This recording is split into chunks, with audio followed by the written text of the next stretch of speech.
प्रेमधारा do पे आप सभी का स्वागत है। क्या आप तैयार हैं? चलिए इस सफर की शुरुआत करते हैं। अगर आप हमारे चैनल पर नए हैं, तो हमारे चैनल को सब्सक्राइब करें, वीडियो को लाइक करें और शेयर करना ना भूलें, ताकि जो भी वीडियो हम बनाएं वो सबसे पहले आप तक पहुंचे। प्राचीन समय की बात है। एक नगर में एक गरीब ब्राह्मण रहता था। वह शिव भक्त था और अपनी पत्नी के साथ भगवान शिव की पूजा अर्चना करता था। लेकिन गरीबी ने उसे इतना घेर लिया कि उसके घर में भोजन तक के लाले पड़ गए। एक दिन उसकी पत्नी ने उससे कहा, हे स्वामी, हमें कुछ ऐसा उपाय करना चाहिए जिससे हमारी दरिद्रता समाप्त हो सके। ब्राह्मण ने सोचा और जवाब दिया, कल प्रदोष व्रत है, क्यों न हम इस व्रत को विधिपूर्वक करें।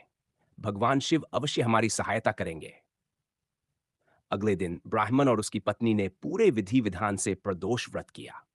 उन्होंने भगवान शिव की आराधना की और कहा, हे महादेव, हमारी दरिद्रता को दूर करें और हमें समृद्धि प्रदान करें।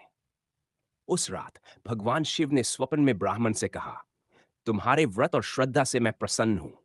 कल सुबह नदी के तट पर जाओ, वहां तुम्हें एक गड़ा हुआ खजाना मिलेगा। उसे निकालकर अपना जीवन सुखमय बनाओ। ब्राह्मण ने सुबह उठते ही नदी के तट पर जाकर खुदाई की और क्या देखा, वहां सचमुच एक बड़ा खजाना था। उसने उस खजाने से अपनी गरीबी को दूर किया और फिर जीवन भर प्रदोष व्रत करता रहा।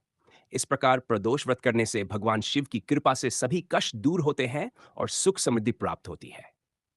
बोलो शिव शंकर की जय। प्रदोष व्रत कथा एक और कथा। एक समय की बात है। एक नगर में एक धनवान व्यापारी रहता था।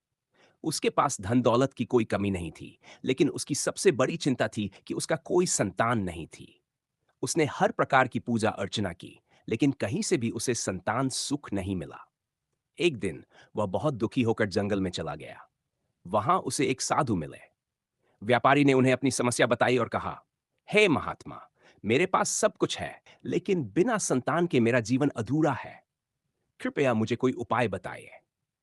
साधु ने मुस्कुराते हुए कहा, हे वत्स, भगवान शिव का प्रदोष व्रत करो, विधिपूर्वक उनका पूजन करो और उनसे संतान प्राप्ति का वरदान मांगो।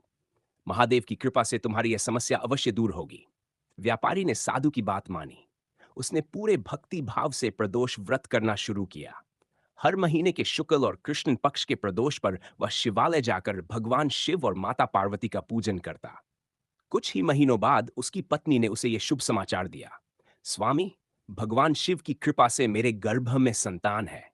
यह सुनकर व्यापारी की खुशी का ठिकाना नहीं रहा।